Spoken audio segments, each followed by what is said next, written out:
Não para, não para, não para, não para, não para, Lucimara. Não para, não para, não para, não para, não para, Lucimara.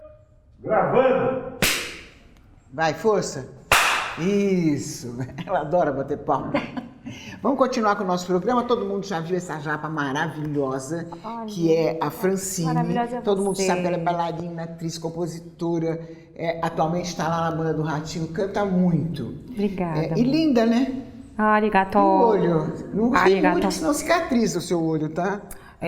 A maquiagem também, tá? É muito puxado. Riu, cicatrizou. A Cristina, que todo mundo conhece, Salatiel, nosso diretor querido dos médicos. E os médicos, tudo bem, Salatiel? Estão bem, estamos trabalhando bastante em época de pandemia, levando Eles bastante dão muito informações. trabalho, não? Não dão não. Eles são muito precisos com o negócio de horário, né? São tranquilos. 8 e 1 tem que ser isso, 8 e 2 tem que ser aquilo. Precisão. Mas só na hora de atender o cliente também chega atrasado, né? Às vezes, acho que chega depende um muito. pouco. Precisamos Depende ver muito. isso A aí. culpa normalmente são dos convênios. Dr. Walter Trebitz, que todo mundo já sabe, um estudioso em ufologia há mais de 40 anos, enfim, sabe muito, né, doutor? E hoje vamos falar sobre, Salatiel, Hoje nós vamos falar sobre vida extraterrestre. vida extraterrestre. Você não quer chamar O Rabino Rabino. Elial Hask, do canal Torar com Você. o Torá com você? E vamos falar que esse rabino, ele tem um trabalho muito importante na Rede Record, não é isso? Não, na verdade, o Rabino Elial Hask, ele está em Israel e ele publicou recentemente um vídeo no canal dele, Torar com Você, falando de um pesquisador, de um professor que foi chefe da segurança espacial em Israel, que publicou um livro falando da vida extraterrestre, e ele fez uma abordagem mostrando que na Torá também é possível. Ele vai resumir pra gente, mas no canal dele, quem ficar curioso pode assistir na íntegra. Pode assistir à vontade. Isso. Então, chama ele. Elial Hask, do canal Torá com Você. Olá, Lucimara, eu sou o Rabino Elial Hask, e o que a Torá, o judaísmo, fala sobre extraterrestre é o seguinte: a gente sabe, de acordo com a Kabbalah, os estudos judaicos aprofundados, que existem vários seres espirituais, tanto dentro desse mundo, como também é possível que existam fora do mundo. A grande verdade é que a gente tem lugares na Torá que não são identificados na geografia desse mundo. Alguns cabalistas apontam que esses lugares estão fora da Terra, a tal ponto que a profetisa Débora chegou a amaldiçoar grupos espirituais que não vieram ajudar numa guerra em relação a Israel. Isso nas épocas antigas, sobre profecia. Então a gente sabe que existe total abertura para esse assunto. A nossa Torá oral, que tem milênios, fala de um ser que saiu de uma rocha fendida e fala para rabinos que eles vivem em média 10 anos com peles escamosas dentro da terra, e eles conseguem fazer coisas como formatos espirituais e físicos, uma dinâmica que a gente não conhece tão bem no nosso mundo. Ou seja, intraterrestre e extraterrestre é uma possibilidade realmente verdadeira no judaísmo. Muito bem. Agora eu quero ouvir o Dr. Walter Trebitz. Interessantíssimo, né? Cada vez se amplia mais, né, o entendimento sobre essa realidade, né? A realidade que nós conhecemos, estudamos e que não é novidade, né? O reconhecimento pelo Rabino está dentro de uma significação de um livro sagrado, né? Então ele foi encontrar isso no livro sagrado, né? Isso é fantástico, isso é muito importante. Ele citou aí, né, o intraterrestre e o extraterrestre. Precisamos ter um cuidado com os intraterrestres, porque os habitantes de dentro do planeta, eles têm talvez uma diversidade maior do que os que estão fora. E é verdade que os que estão dentro, os intra, eles não conseguem vir para cá? Eles são só de lá, ou tem alguns que vêm e alguns que só ficam? Então, você tem o intraterrestre de superfície, que é o que ele cita ali, que ele se assemelha... Os escamosos. Ele se assemelha a lagartos escamosos. Você tem a habitação intraterrestre de extraterrestres, ou seja, bases subterrâneas. E você tem a habitação de continente interno da Terra, que é denominado Agartha, que é o mito que chamam de mito da Terra Oca, que é uma civilização que eles conseguem vir para fora, sim, mas não vêm porque não é a realidade deles. Eles, inclusive, têm uma consciência muito mais avançada que nós, e o ambiente que eles vivem propiciou um desenvolvimento deles muito maior que o nosso, e eles reconhecem isso, que eles são semelhantes a nós, não em desenvolvimento. E eles se penalizam, vamos chamar assim, com a nossa situação, por quê? Porque viver na crosta terrestre é muito desafiador, é inóspito, você tem diferença de temperatura, você tem uma série de processos aqui fora que sacrificam a nossa vivência como seres aqui. Desgaste. E por conseguinte, nos deram um avanço também que ainda a gente vai ver isso revelado para nós, né? Mas então precisa ter cuidado quando se fala de habitação debaixo da terra, porque ela se difere, né? Tem várias vertentes e tem que saber do que está dizendo. Ele está dizendo dos habitantes que a gente chama de, né, da superfície mais próxima aqui, né, da nossa realidade. Depois tem as bases subterrâneas extraterrestres e tem o continente, né, interno, que é Agartha, e que lá não existe noite, você tem um sol central que ilumina 24 horas por dia. Cristo não é um ser. Oi? Tem uma tese que Cristo foi um ser agartino, né? Então, aproveitam a questão de falar de Cristo para tudo, né? Precisa ter esse cuidado, né? Então, eu vou ser sincero, o que eu sei eu falo. Sobre isso, eu já ouvi falar, já li. Não é uma questão de aceitação ou não, mas é mais uma informação que envolve a figura de Cristo.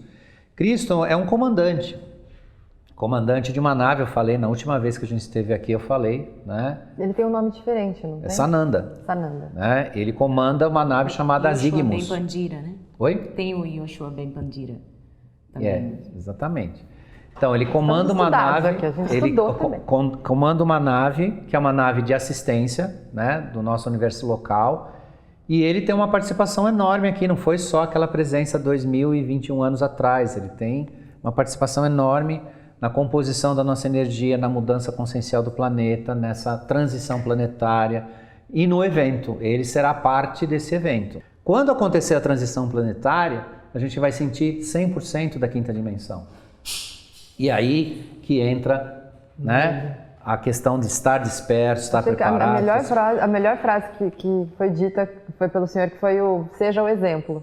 Eu acho que isso resume bem, assim, né, o que a gente tem que fazer em relação à nossa evolução individual. Se você entende que aquilo vai fazer bem para alguém, aquilo pode ser um exemplo, faça. Se não, faça. Porque num determinado momento, né? todos nós aqui, a Lucimara, você, ele, cada um que está aqui, que despertar, vai virar um professor.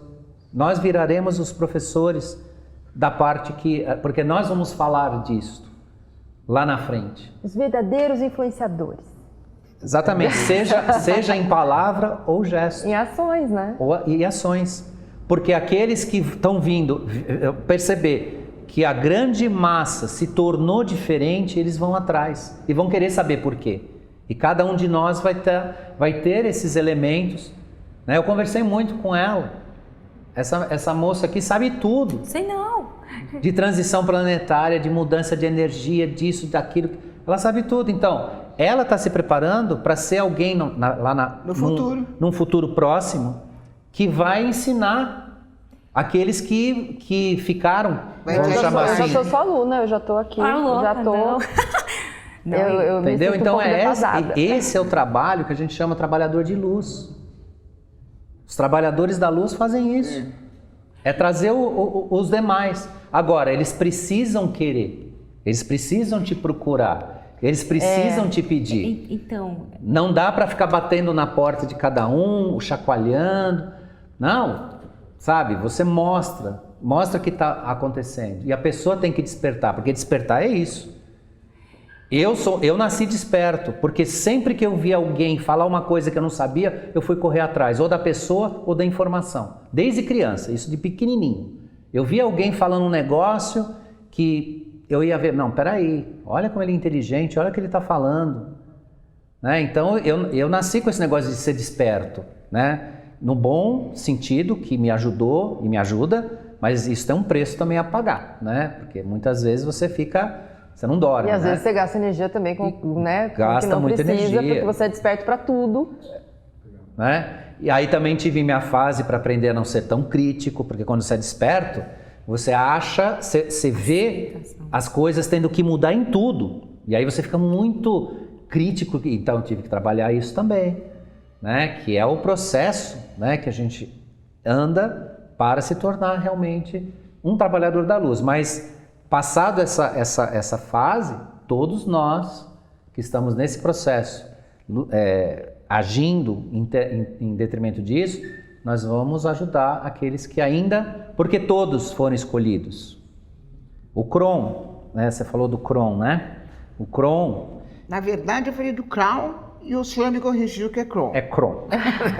O Kron é um ser arcturiano que ele dizia uma coisa muito linda. Diz ainda, né? Porque ele ainda é vivo, né? E participa, Desculpa, né? ser arcturiano? Arcturiano. Tá. Ele dizia uma coisa, né? Uma coisa muito interessante, que todos foram escolhidos.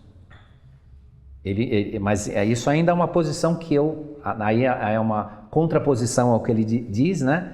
Que todos foram escolhidos, mas poucos se escolherão. Eu já entendo que não, que todos foram escolhidos e muitos estão se escolhendo. Porque na época que ele falou isso, a gente estava num planeta muito, muito denso. E qual que é a diferença, doutor? Os escolhidos e os não escolhidos? Os não escolhidos faz o quê? Morrem, não? Não, veja bem. A palavra escolha é uma palavra que determina. Ela começa em você. O que é uma escolha? Que caminho que você vai tomar? Aonde você vai participar? Qual que vai ser a sua atitude com a vida? Isso é muito global. A palavra escolha é muito global, é muito abrangente. E é o que determina hoje as nossas escolhas. Esse próprio momento de pandemia, acredito, já é escolha, né? Porque dizem lá que vibracionalmente esse vírus, ele é baixíssima vibração. E aí se você... Eu acredito muito, que eu já tive contato, e tenho sempre contato com pessoas, né, que estão e não sabem que estão e tudo mais. E eu, graças a Deus, sempre faço teste e não tenho, mas eu acredito muito no astral. Porque você vê, é um vírus que entra pela tua narina, né? Então, assim, é ar astral. Daí eu já imagino uma coisa do tipo... se você tá bem, se você tá com a emoção boa, você tá vibrando alto, aquilo pode até entrar em você, mas ele não vai se condensar, né? Então, a pandemia já está dizendo para você a escolha. Qual que é a tua escolha? É você vibrar alto, porque a gente já sabe pela medicina que as doenças, a maioria, elas começam emocionalmente e depois elas se densificam no corpo, né? Então, quando você está bem, por exemplo, que eu faço muito, que eu adoro, é respiração, né? Não tanto pela profissão, tanto pela escola que eu venho estudando. Gente, a própria respiração, se você fazer o ciclo completo, você respirar para todo, você tem aqui toda a imunidade, né? Olha que sol mais lindo que tá batendo aqui. Isso é prana, né? Então, o sol... Então, assim, a gente já tem... A cura está em nós. A cura já tem em nós. Então, quando você já tem essa consciência e você começa a respirar e vibrar nisso, não existe doença. Não existe... Não tem o quê, entendeu? Então, aí, o que acontece? Vem uma mídia negativa que fica falando só disso, e só fala de tristeza, aí você começa a assistir, você começa a ficar assim, ó, me chamando, assim, pronto, baixou a frequência, aí você tá apta a... Agora, quando você cata aqui, eu falo assim, opa, não, aqui não. Não, aqui eu sou dona do meu corpo e eu tenho controle sobre mim e vou entender que eu sou a natureza, eu sou a madeira, eu sou tudo e vou respirar e vou trazer a cura está em mim. Imagina o quanto de vírus e bactérias nós não temos todos os dias no nosso corpo, entendeu? Então, assim, a partir do momento que você está blindado astralmente, energeticamente, né, você está, né, então eu imunizado. Acho que, isso. Ô, fofinha, vamos cantar? Vamos. Eu quero ter umas perguntas para fazer para o doutor que eu não posso deixar de fazer hoje. Não para, Lucimara. Não para, Lucimara.